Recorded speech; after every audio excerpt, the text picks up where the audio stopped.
আমি ইমাম হুসাইন ক্ষমতার খাইশে বের হই নাই, আমি সন্ত্রাসী করার জন্য বের হই নাই, ওয়ালা মুফসিদান আমি ফাসাদ সৃষ্টি করার জন্য বের হই নাই, ওয়ালা যালিমান আমি জুলুম করার জন্য বের হই নাই। আমি হুসাইন কেন বের হয়েছি জানো? ইন্নামা খারাজতু লিতালাবাল ইসলাহ লিউম্মতি জাদ্দি সাল্লাল্লাহু আলাইহি ওয়াসাল্লাম। আমি হুসাইন বের হয়েছি এই উম্মতের মাঝে সমস্যা দেখা দিয়েছে, এই উম্মতের মাঝে গুণে ধরে গিয়েছে, এই গুণকে পরিষ্কার করার জন্য আমি হুসাইন বের হয়েছি। ইসলাম এখনো আছে, আবু জাহেল আর নাই। ইসলাম এখনো আছে, সেই নমরুদ আর নাই। ইসলাম আছে, ইসলাম থাকবে। ইসলাম থাকবে আপনাকে নিয়ে অথবা আপনাকে ছাড়া। আপনি হেরে যাবেন এবং হারিয়ে যাবেন ইসলামকে ছাড়া। ইমাম হুসাইন রাদিয়াল্লাহু কারবালার ময়দানে শাহাদাত বরণ করেছেন। আমরা আজকের এই জুমাতে কারবালার সেই ইতিহাস আমরা জানবো ইনশাআল্লাহ। লা ইলমা লানা ইল্লা মা আল্লামতানা ইন্নাকা আনতাল আলিমুল হাকীম। সম্মানিত প্রিয় উপস্থিতি, সম্মানিত প্রিয় হাজিরিন, ইমাম হুসাইন কারবালার ময়দানে কেন শহীদ হয়েছেন, কেন তাকে শহীদ করা হয়েছে, কাদের হাতে তিনি শহীদ হয়েছেন, আমরা আজকে সেই সম্পর্কে জানব। বিশ্বনবী নবী মুহাম্মদুর রাসূলুল্লাহ সাল্লাল্লাহু আলাইহি ওয়াসাল্লাম মক্কা থেকে মদিনায় হিজরত করে 10 বছর পর্যন্ত রাষ্ট্র প্রেসিডেন্ট ছিলেন। রাসূল 10 বছর পর্যন্ত রাষ্ট্র পরিচালনা করেছিলেন।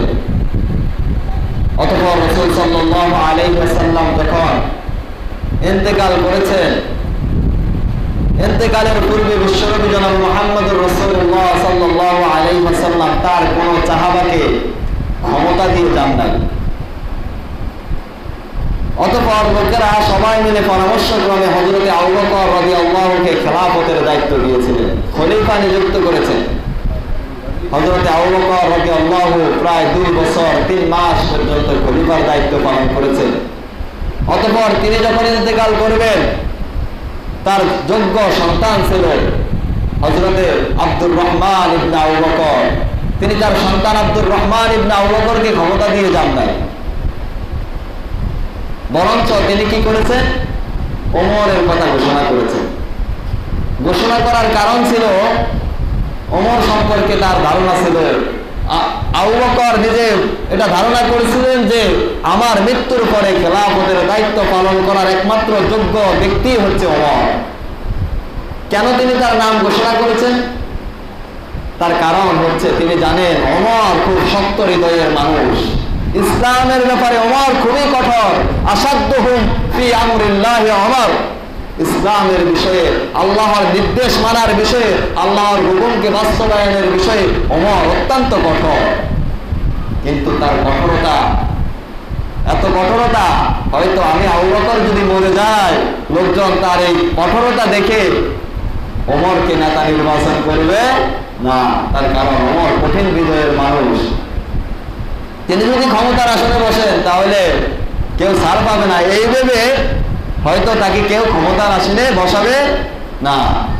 এই জন্য আবু বকর খাঁটি সোনা চিনতে ভুল করেন নাই। তিনি হযরত ওমরের নাম ঘোষণা করে দিয়েছেন, কারণ তিনি জানতেন ওমর যদি খেলাফতের আসনে বসে অবশ্যই ওমরের এই কঠোরতা আর থাকবে না।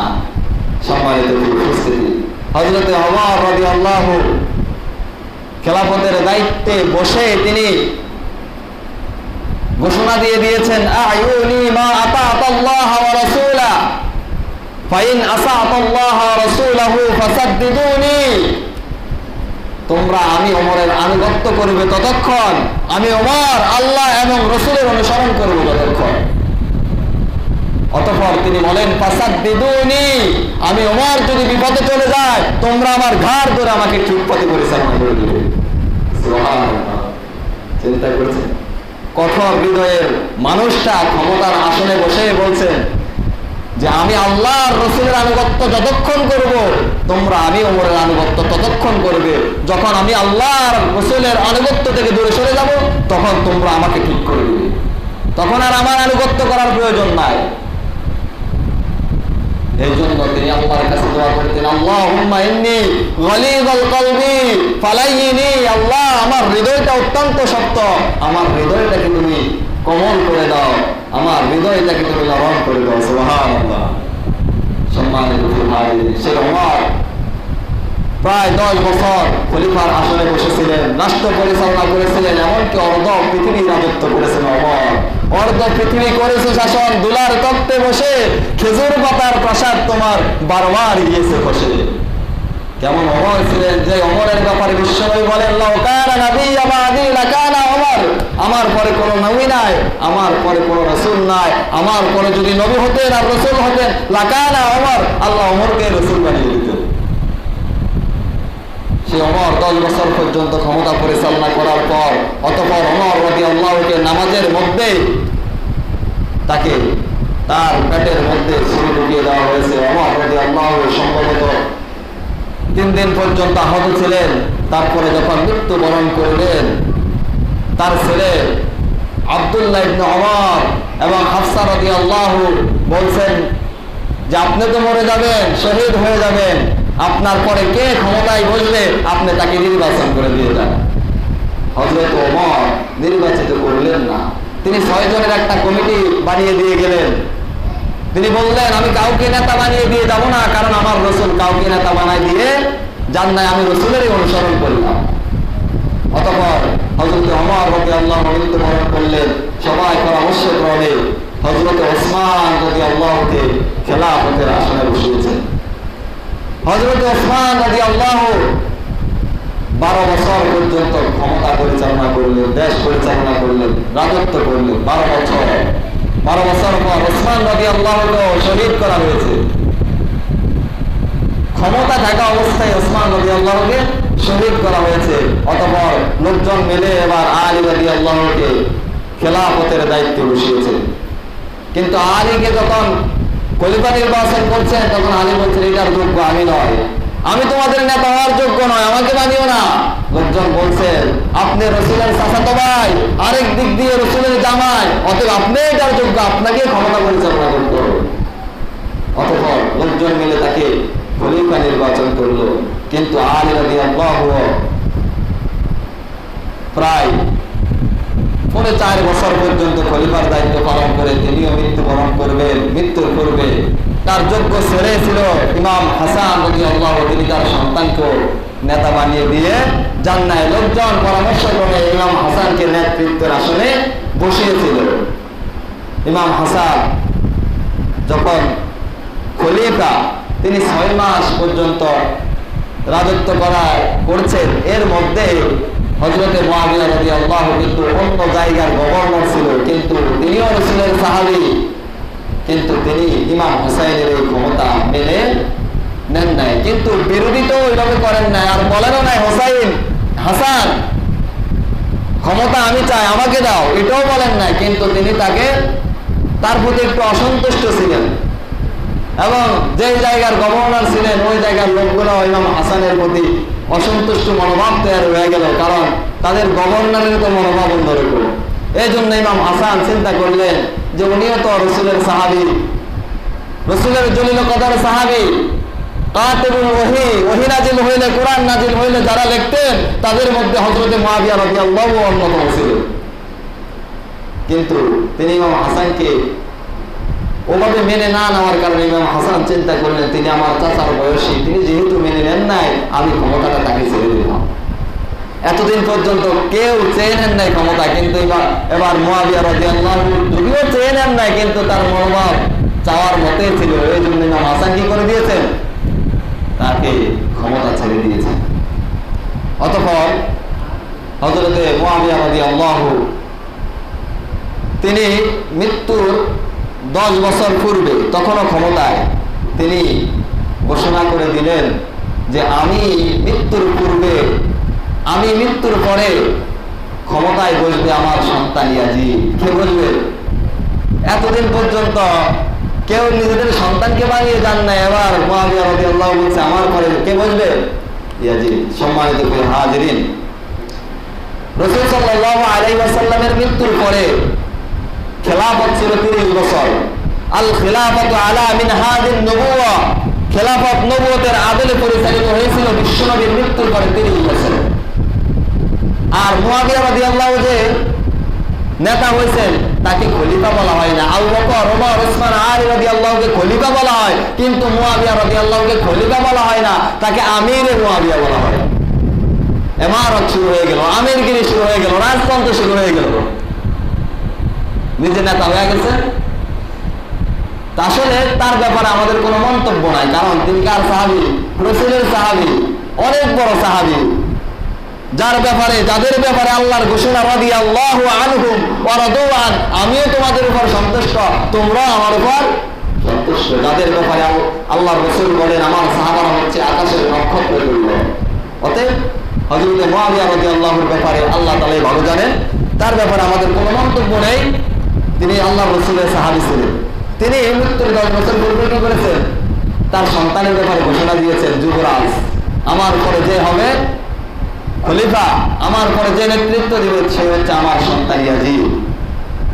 এই কথা যখন জানতে পারলেন, তখনও রাসূলের হাজার হাজার সাহাবী জীবিত, অনেক যোগ্য সাহাবীরা এখনো জীবিত। এই সাহাবীদের মাঝে ইয়াজিদের মতো একজন লোক নেতৃত্ব দিবে, এটা তারা সহ্য করলেন না। অনেকে মেনে নিল, এটা অনেকের সহ্য হলো না। হযরতে আমর রাদিয়াল্লাহু চলে গেলেন হযরতে মুআবিয়া রাদিয়াল্লাহুর কাছে, যাই বললেন, আপনি তো এখনো জীবিত, এখনো আপনি সুস্থ সবল, এখনো আপনি ক্ষমতায়, আপনি এই অবস্থায় আপনি কেন আপনার সন্তান ইয়াজিদকে আপনার পরে ক্ষমতায় আসার জন্য বলতেছেন?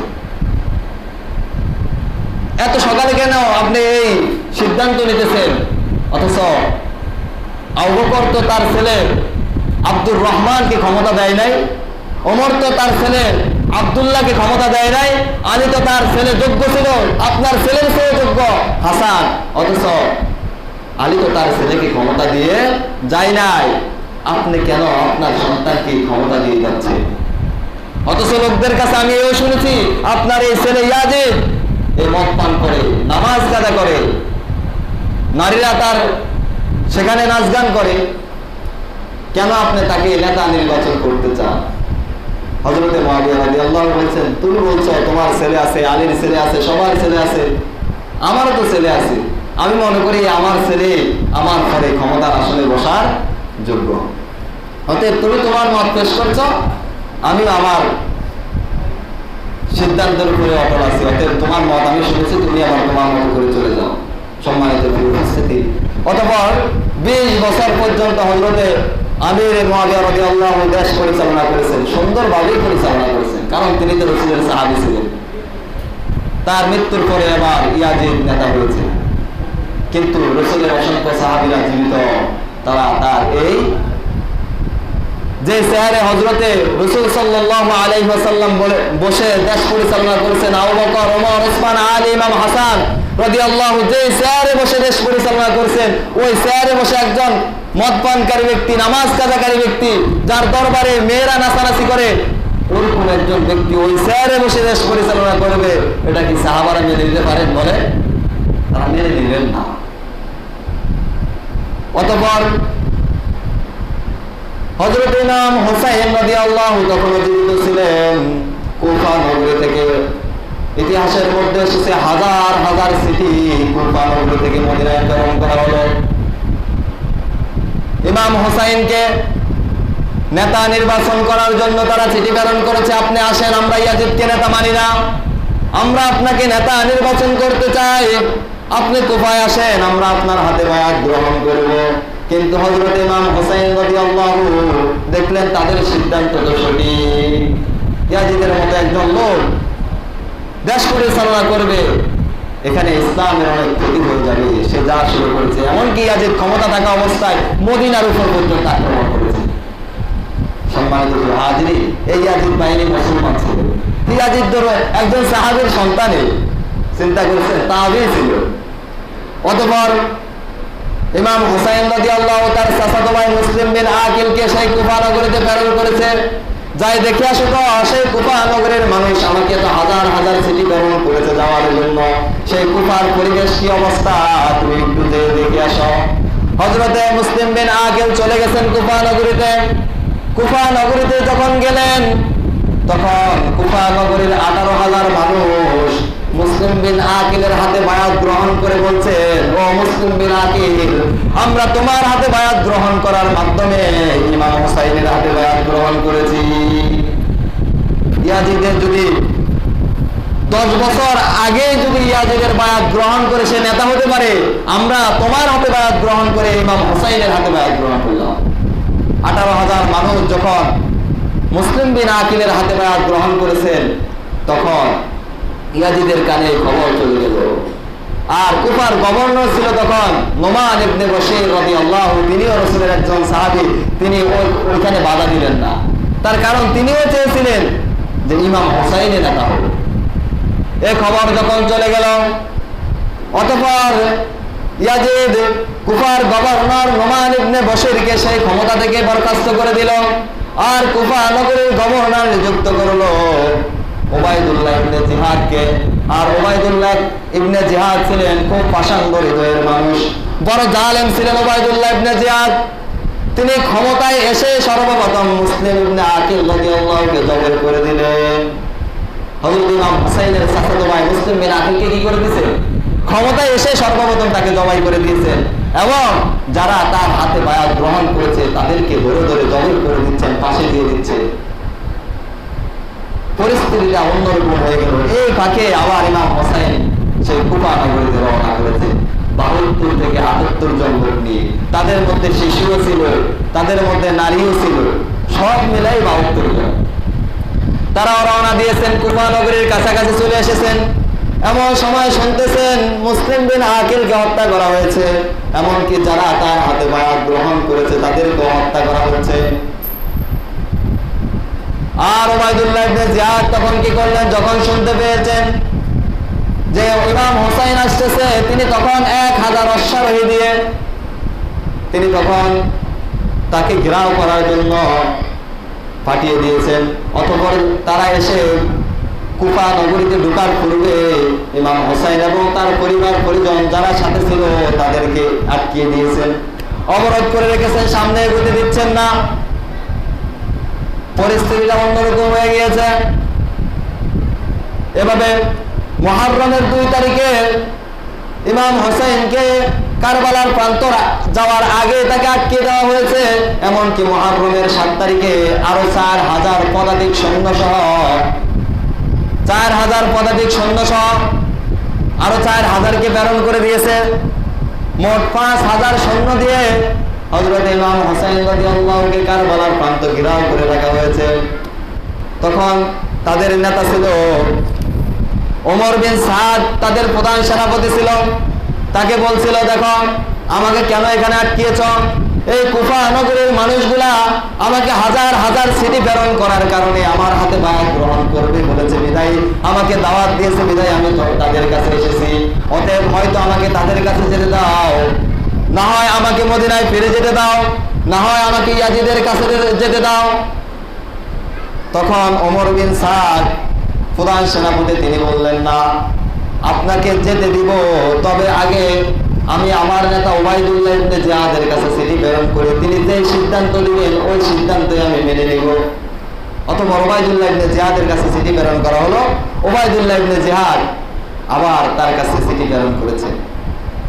চিঠি প্রেরণ করে বলছেন, না, কুফাতেও তাকে ঢুকতে দেওয়া যাবে না, মদিনায়ও ফিরে যেতে দেওয়া হবে না, আর ইয়াজিদের কাছেও যেতে দেওয়া হবে না, বরঞ্চ তার জন্য একটাই পথ খোলা আছে, সে ইয়াজিদের হাতে বায়াত গ্রহণ করবে, ইয়াজিদকে নেতা মেনে নেবে।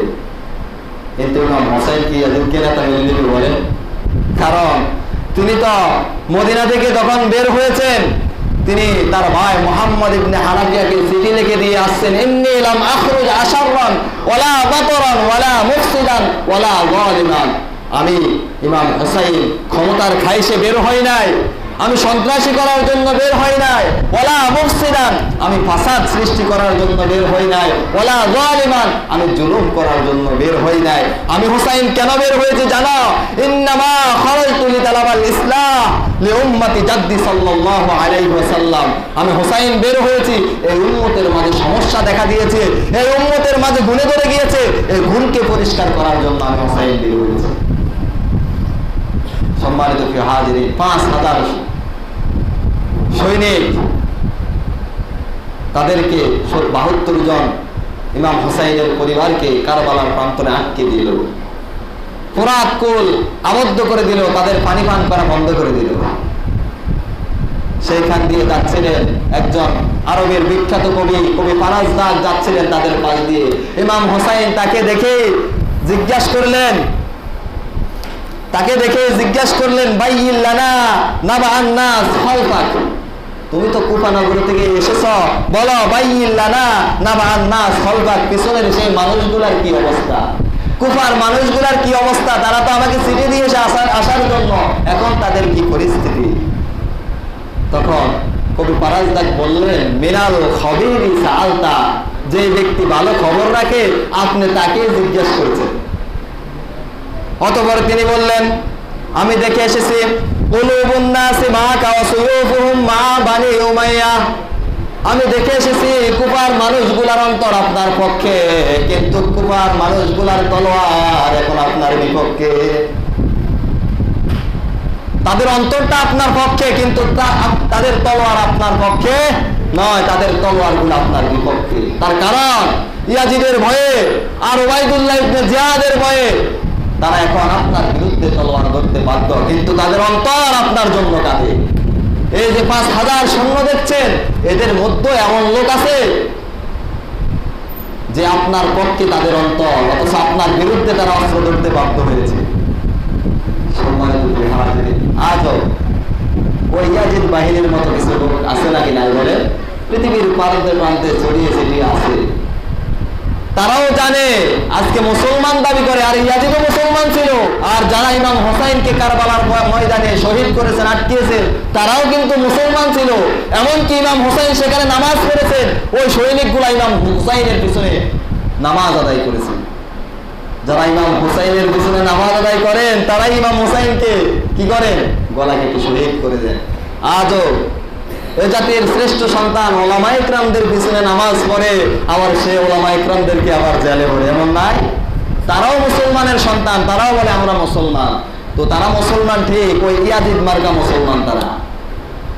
সম্মানিত প্রিয় উপস্থিতি, সম্মানিত প্রিয় হাজিরিন, অতঃপর ইমাম হুসাইনকে বলল হয়তো বায়াত গ্রহণ করবা, না হয় তোমার সাথে আমরা কি করবো, যুদ্ধ করবো। ইমাম হুসাইন 72 জন নারী পুরুষ আসে শুনিয়া কি যুদ্ধ করার জন্য গেছেন না, অস্ত্র শস্ত্র নিয়ে গেছেন না, আর ওরা 5000 কি এর যুদ্ধ করবে এখানে।